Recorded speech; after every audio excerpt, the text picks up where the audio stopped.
आज हमारी आयोजित इस पत्रकार वार्ता में पन्ना और खजुराहो के सभी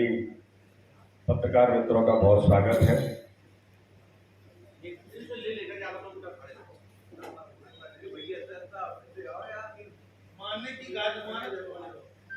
लोकतंत्र के महापर्व में कम बना रहा हूँ मैं बना के दे देंगे सब कुछ आराम कर कम बैठ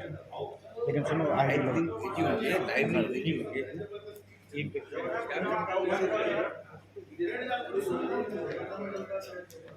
लोकतंत्र के महापर्व में कल 26 तारीख को प्रदेश के अंदर 6 लोकसभा का मतदान संपन्न हुआ है। उसमें अपनी खजुराहो की लोकसभा भी कल मतदान यहाँ पर भी संपन्न हुआ है। पूरे लोकसभा का मतदान शांतिपूर्वक संपन्न करने के लिए मतदाता भाई और बहनों ने जिस प्रकार से कल आशीर्वाद दिया है और अच्छा मतदान करने का जो प्रयास किया है, इसलिए सभी मतदाता भाई और बहनों का बहुत हृदय से आभार और धन्यवाद। पूरी चुनाव प्रक्रिया को संपन्न कराने के लिए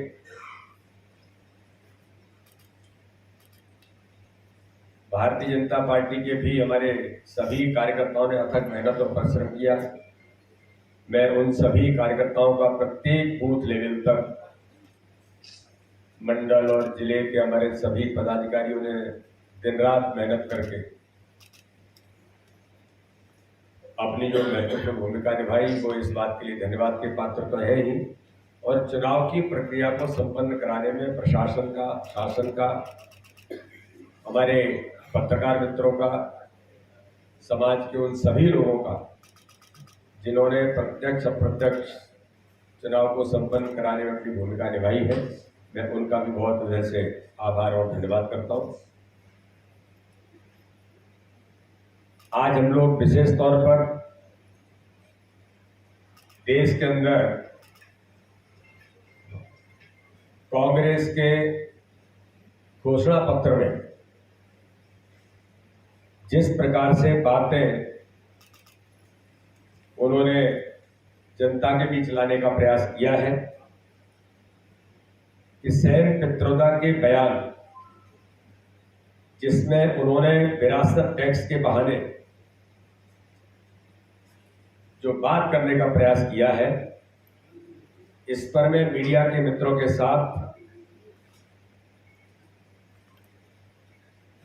कि जनता के धन को लूटना,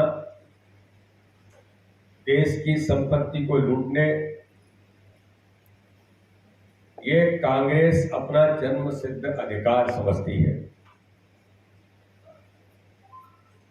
विरासत टैक्स के बहाने आपके पूर्वजों की संपत्ति घुसपैठियों को सौंपना चाहती है कांग्रेस, क्योंकि सेन पित्रोदा ने जो कहा वो बहुत स्पष्ट और उसका मकसद साफ है कि बहुसंख्यकों की संपत्ति को जब्त करके इसे अल्पसंख्यकों में उनके बीच वितरित करने का इरादा जो कांग्रेस का है, ये इस देश के अंदर देश की जनता इसे बहुत अच्छे तरीके से समझती है। इनके लिए प्राथमिकता एक विशेष समुदाय है, लेकिन भारत के प्रधानमंत्री नरेंद्र मोदी जी के लिए प्राथमिकता देश के गरीब है। इसलिए प्रधानमंत्री ने कहा कि मेरी 4 जातियां हैं: गरीब, महिला, किसान, नौजवान। और देश को सबका साथ, सबके विकास, सबके विश्वास के मंत्र पर हम देश को आगे बढ़ाना चाहते हैं। इसलिए आज देश के अंदर 10 वर्षों में माननीय प्रधानमंत्री मोदी की गरीब कल्याण की योजनाओं से 25 करोड़ लोग आज गरीबी रेखा से ऊपर आए। अब आप देखिए कि कांग्रेस, अगर ये कहा जाए तो गलत नहीं होगा, इटालियन कांग्रेस अमेरिकन टैक्स को भारत में लागू करना चाहती है। और ये अमेरिकन टैक्स क्यों आपके दिमाग में आ रहा है? जिस देश के अंदर भारत के प्रधानमंत्री ने आत्मनिर्भर भारत से लेकर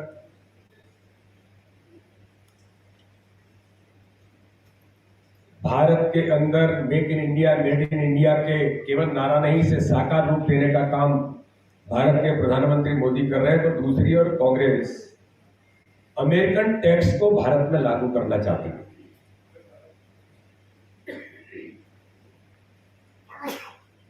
और इसलिए कांग्रेस के इन खतरनाक इरादों और देश की जनता के बीच मोदी सरकार एक दीवार बनकर के जो खड़ी है, कांग्रेस के इस प्रकार के मंसूबों को किसी भी कीमत पर सफल नहीं होने देने की भी गारंटी मोदी है। कांग्रेस पार्टी के चेहरे से पूरी तरह नकाब उतर गया है जब से पित्रोदा का बयान आया है कि कांग्रेस के प्रथम परिवार के सलाहकार जो सेन पित्रोदा है, जैसे छोटे छोटे टाइम बॉम्ब कांग्रेस में बैठे हैं जो देश के बाहर जाकर भारत में षड्यंत्र के धमाके कर रहे हैं। भारत में आम आदमियों को जेब खाली करने के लिए 45 से 55% विरासत टैक्स लगाने की बात कांग्रेस जो कर रही है, और सेन पित्रोदा जिस अमेरिकन टैक्स की बात कर रहे हैं, अमेरिका में भी इस टैक्स पर घोर विवाद है।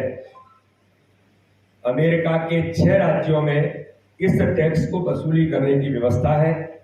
लेकिन लूटो और शासन करो ये पुराना कांग्रेस का कैरेक्टर है। कांग्रेस के मूल जीन्स में ही यह जो अंग्रेज देश से चले गए, लेकिन अंग्रेज देश के अंदर जो विरासत छोड़ के गए, जो कांग्रेसियों के खून में अंग्रेजों के जीन्स आज भी फूट डालो राज करो, तो इस आधार पर लूट और शासन करो की नीति पर चलने वाली इटालियन कांग्रेस मुंगेरीलाल के सपने जरूर देखें, लेकिन इस टैक्स को भारत में लागू करने की बात करने का जो प्रयास कर रही है, ये अत्यंत दुर्भाग्यजनक और गंभीर है। एक तरफ ये टैक्स लादकर आम जनता को आप तबाह करेंगे, आपकी संपत्तियों को जबरन कब्जे में लेंगे, फिर घुसपैठियों को देंगे जिनका भारत से कोई संबंध नहीं है। यह तो अच्छा हुआ कि 2014 में कांग्रेस की विदाई हो गई, वरना कांग्रेस तभी लागू कर चुकी होती। आपने देखा होगा कि माननीय प्रधानमंत्री मोदी जी ने अपनी नीतियों के अंतर्गत 5 लाख रुपए का तक का आपकी जो आय है उस पर कोई टैक्स नहीं देने का भारतीय जनता पार्टी का संकल्प है। लेकिन सेन पित्रोदा की स्कीम कांग्रेस सत्ता में आकर लागू कर दे तो आपको 1 लाख रुपए पर भी आय का 30% से ऊपर टैक्स देने का ये प्रावधान करते हैं। और इसलिए आज इस प्रकार के बयान, इस प्रकार के टैक्स को लागू करने का जो प्रयास सेन पित्रोदा के बयान के माध्यम से हो रहा है, उससे यह साबित होता है कि कांग्रेस देश के अंदर धार्मिक तुष्टीकरण की राजनीति को वोट बैंक की पॉलिटिक्स के तहत, क्यों कोई जमीन नहीं बची है, किसी प्रकार का जनता का समर्थन अब नहीं है, जनता ने नकार दिया है, इसलिए इस प्रकार के प्रयास आज कांग्रेस कर रही है। ये विरासत का एक हिस्सा, इसके परिप्रेक्ष्य में जाते हैं कि सोनिया इंदिरा गांधी के स्वर्गवास के बाद उनकी विरासत का हिस्सा उनके बच्चों के मिलने से पहले सरकार ने छीन लिया था। तो कांग्रेस ने पहले भी ऐसे कानून बनाया था, लेकिन अपनी संपत्ति को बचाने के लिए इंदिरा गांधी के पुत्र और तत्कालीन प्रधानमंत्री राजीव गांधी ने विरासत कर कानून को खत्म कर दिया था और इंदिरा गांधी की पूरी संपत्ति बिना टैक्स दिए अपने नाम कर ली। कांग्रेस नेता देश की जनता पर विरासत टैक्स लगाकर उनकी आधी संपत्ति लूटना चाहती है। आज इसलिए देश कह रहा है कि कांग्रेस की लूट जिंदगी के साथ भी है और जिंदगी के बाद भी ये कांग्रेस का प्रयास है। मनमोहन सिंह जब प्रधानमंत्री थे तब भी उन्होंने कहा था प्रधानमंत्री के पद पर रहते हुए कि देश के संसाधनों का पहला अधिकार अल्पसंख्यकों का है। लेकिन मोदी कहते हैं कि देश के हर गरीब, चाहे वो किसी भी समाज का, किसी भी धर्म का, किसी भी क्षेत्र का, किसी भी वर्ग का है, सबका साथ, सबका विकास, सबके विश्वास के साथ, सबके प्रयासों के मंत्र पर हम काम करेंगे। तो आज गरीब कल्याण की योजनाओं में करोड़ों करोड़ परिवारों का अगर जीवन बदला है तो उसमें अल्पसंख्यक भाई और बहनों के साथ भी किसी प्रकार का भेदभाव भारतीय जनता पार्टी की सरकार ने नहीं किया है, ये वो भी जानते हैं। और इसलिए आज कांग्रेस इस दिशा में आगे बढ़ने का प्रयास कर रही है। कांग्रेस और इंडी गठबंधन की नजर जनता की कमाई और संपत्ति पर है। कांग्रेस के शहजादे का कहना कि उनकी सरकार बनने पर कौन कितना कमाता है, किसके पास कितनी संपत्ति है, किसके पास कितना धन है, कितने मकान हैं, उन सब की जांच कराई जाएगी। ये कांग्रेस के शहजादे आदरणीय राहुल गांधी जी बोलते हैं। कांग्रेस सत्ता में आने के बाद उनके घोषणा पत्र के अंदर अल्पसंख्यकों को रिजर्वेशन देने के लिए उन्हें ओबीसी दर्जे में लेकर के आएंगे। ये इतना गंभीर मामला है कि हमारे देश के ओबीसी समाज के हमारे भाई और बहन, चाहे वो कुशवाहा समाज के होंगे, यादव समाज के होंगे, पटेल समाज के होंगे, गुज्जर समाज के होंगे, गडरिया होंगे, धाकड़ होंगे, प्रजापति समाज के लोगों के आरक्षण को छीनकर अपने चहेते वोट बैंक को देने का मन बनाकर कांग्रेस बैठी है। कांग्रेस यह भी सर्वे कराना चाहती है कि नौकरी करने वाले लोग हैं, उन्होंने अपने बच्चों की पढ़ाई और शादी के लिए जो रकम बचा कर रखी है उसकी भी जांच कराना चाहती है। तो इस प्रकार से कांग्रेस की यह सोच माओवादी सोच, जिसके आधार पर ऐसा ही करके पहले न जाने कितने ही देश बर्बाद हो चुके हैं, और अब यह पार्टी कांग्रेस इंडी गठबंधन भारत में लागू करना चाहती है। जनता की मेहनत की कमाई पर कांग्रेस अपना पंजा मारना चाहती है। देश की जनता को लूटने को अपना जन्मसिद्ध अधिकार समझती है। लेकिन आज प्रधानमंत्री मोदी जी के नेतृत्व में इस प्रकार की कांग्रेस की सोच, जिसको जनता ने सिरे से खारिज करते हुए एकदम इस देश से नकार दिया है, इसलिए आज भारतीय जनता पार्टी की सरकार माननीय प्रधानमंत्री मोदी जी के नेतृत्व में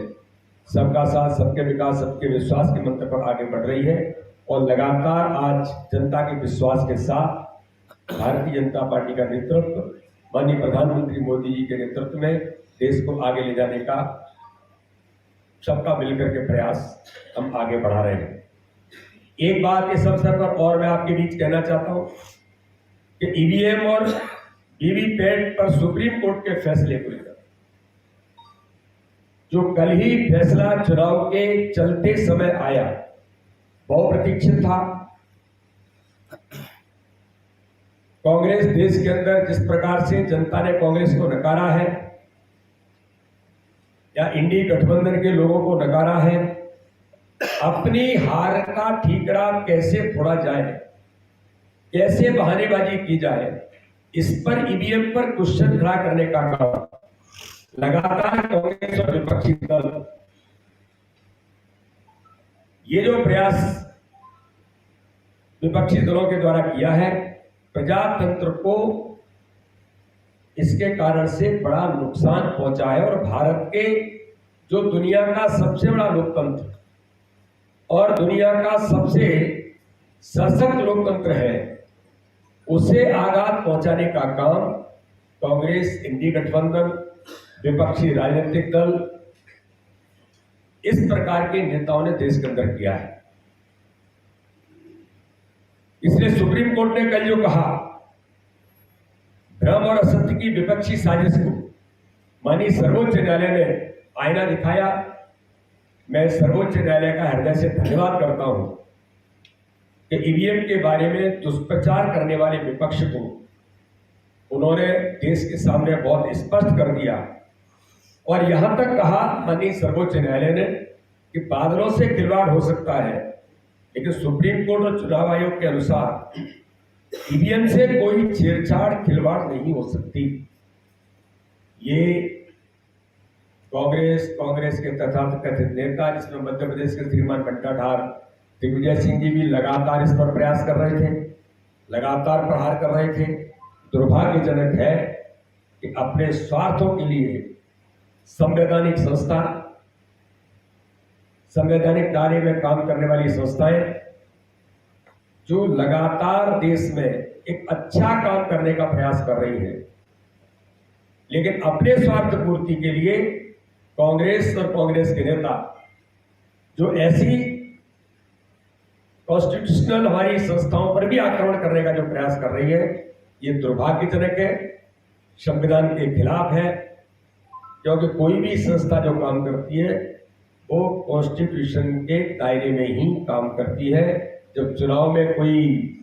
संशोधन करने होते हैं, कोई सुधार करने होते हैं, तो देश में व्यापक चर्चा होती है,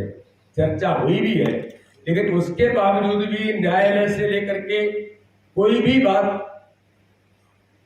संवैधानिक संस्था के कहने के बाद भी कांग्रेस का लगातार नकारना ये साबित करता है कि कहीं न कहीं कांग्रेस अपने हार के डर को इस प्रकार का संदेह पैदा करना चाहती है। इसलिए कांग्रेस का ये दोहरा चरित्र और कांग्रेस के बारे में जनता जनार्दन ने इन सारी बातों को बहुत गहराई से समझा है। सर्वोच्च न्यायालय ने भी कांग्रेस को इस प्रकार का ठीक से जवाब दिया है। चुनाव ईवीएम से ही होंगे और इसमें किसी प्रकार की ऐसी न संभावनाएं हैं। ये माननीय सर्वोच्च न्यायालय ने भी बहुत इसको साफ करने का काम देश के अंदर किया है। और जो व्यवस्था भी माननीय न्यायालय ने दी है कि 1, 2, 3 नंबर पर आने वाले जो दल हैं उन्हें लगता है तो 1% के तहत ईवीएम के जो वीवीपैट होता है उसकी वो जांच उसमें हो सकती है। इसलिए न्यायालय ने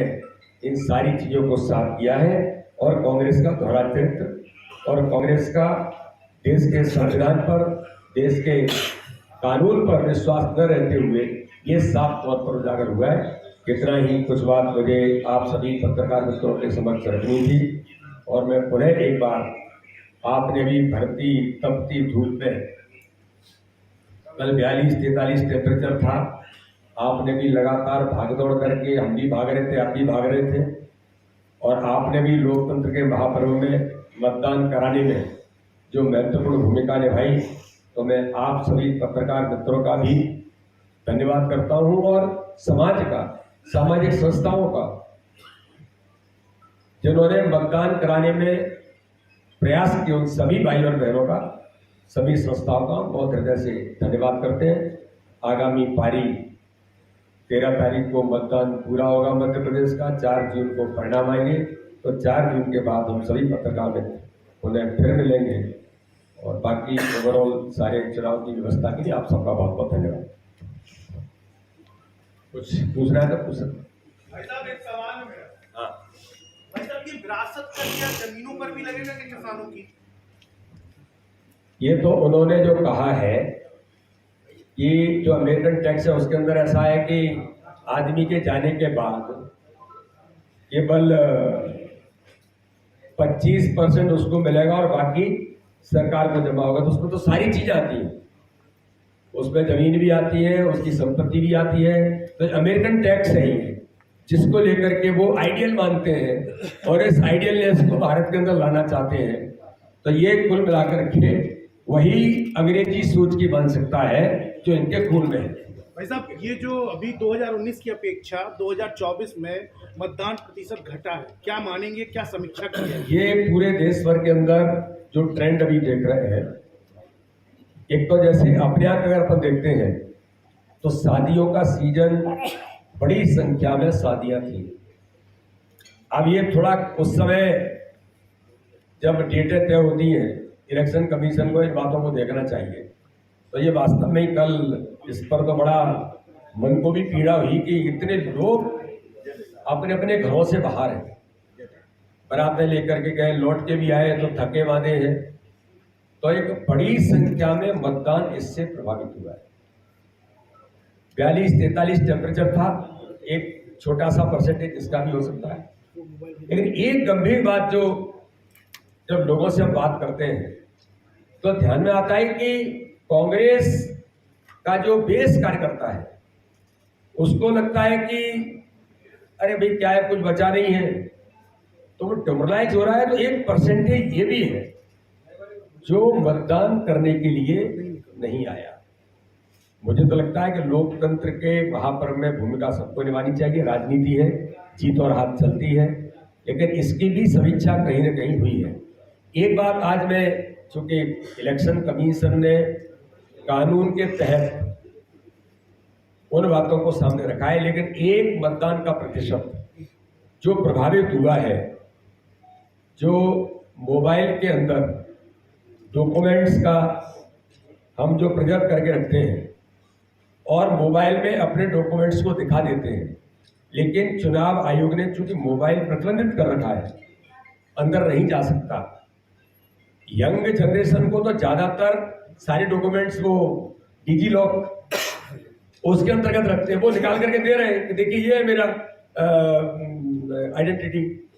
अब उसको माना नहीं जा रहा है। तो कम से कम मैं ऐसा मानता हूं 3 से 4% लोग ऐसे भी वापस चले गए। अब लेकर के नहीं आए, प्रत्यक्ष फिजिकल लेकर के नहीं आए, डिजी लॉक में है वो दिखा रहे हैं, लेकिन कानून है कि आप नहीं ले जा सकते। तो इस पर भी हम भी लिख रहे हैं कि आगामी फेज में कम से कम, क्योंकि ये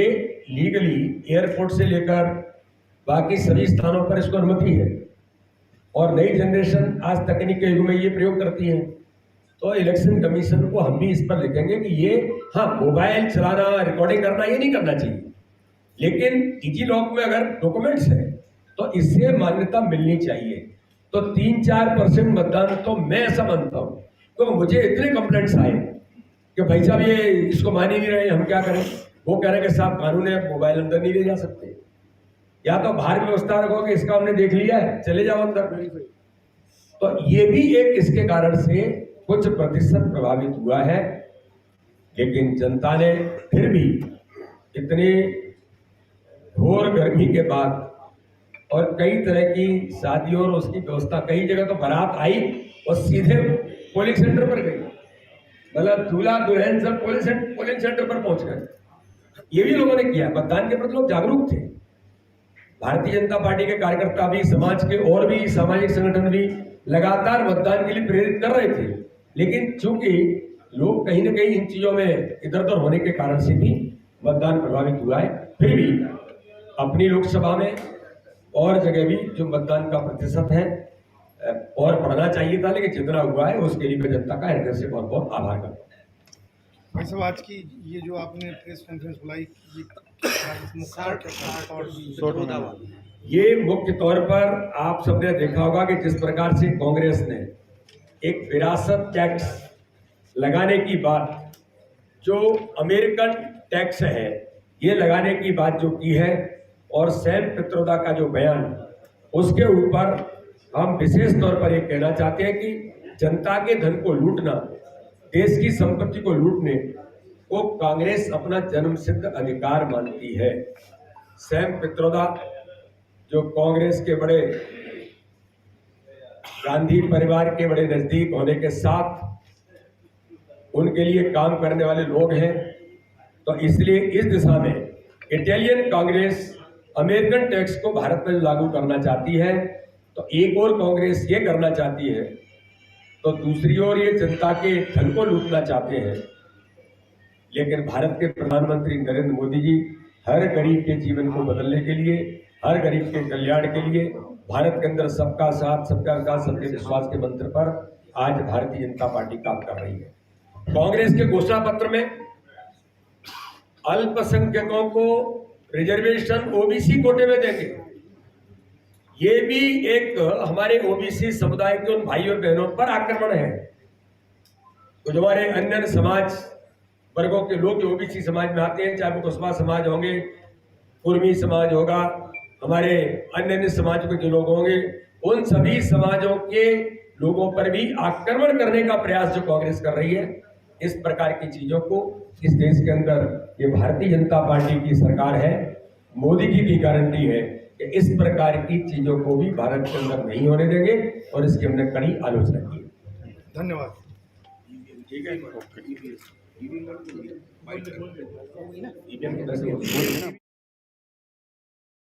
ईवीएम के बारे में जो माननीय सर्वोच्च न्यायालय का निर्णय आया है, ये बहुप्रतीक्षित था। भारतीय जनता पार्टी ने इसका स्वागत किया है, क्योंकि कांग्रेस ईवीएम के ऊपर जिस प्रकार से सवाल खड़े कर रही थी, माननीय सर्वोच्च न्यायालय ने कांग्रेस के इस दोहरे चरित्र को, एक और कांग्रेस संवैधानिक संस्थाओं पर, देश के कानून पर विश्वास न करके अपनी हार का ठीकरा ईवीएम पर फोड़ने का प्रयास करती है, तो कांग्रेस और कांग्रेस के तथाकथित नेता, जिसमें मिस्टर बंटाधार, दिग्विजय सिंह जैसे लोग भी लगातार ये काम कर रहे थे, लेकिन माननीय सर्वोच्च न्यायालय के आदेश के बाद स्पष्ट हो गया कि न इस प्रकार की चीजें ईवीएम में होती हैं, न हो सकती हैं,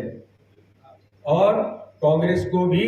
माननीय न्यायालय ने इस बात का जवाब दिया है कि इस प्रकार की चीजें कांग्रेस को देश के अंदर या इस प्रकार के लोगों को नहीं करनी चाहिए। अच्छा भाई साहब, जनता ने जो मतदान किया है बूथ में, बूथ कार्यकर्ताओं के लिए मध्य प्रदेश के अंदर कल जो संपन्न हुए चुनाव है, लोकतंत्र के महापर्व में सभी मतदाता भाई और बहनों ने जो बढ़ चढ़ करके मतदान किया है, उनका मैं हृदय से धन्यवाद और आभार करता हूं। घोर गर्मी के बाद, कई प्रकार की व्यस्तताओं के बाद भी, और भारतीय जनता पार्टी का कार्यकर्ता जो प्रत्येक बूथ पर, बूथ समिति से लेकर के पन्ना प्रमुख तक, मंडल से लेकर के जिले के पदाधिकारियों तक अथक मेहनत परिश्रम सबने मिलकर के जो किया, तो मैं सभी कार्यकर्ता भाई और बहनों का भी बहुत हृदय से आभार और धन्यवाद करता हूं। पत्रकार मित्रों का, समाज के प्रबुद्ध लोगों का, संस्थाओं का, शासन प्रशासन का भी मैं धन्यवाद करता हूं कि उन्होंने चुनाव की इस प्रक्रिया में प्रत्यक्ष अप्रत्यक्ष जो सहयोग किया, इसके लिए भी हृदय से मैं उन सबका भी धन्यवाद करता हूँ। Thank you. चलिए सर, क्या बात है।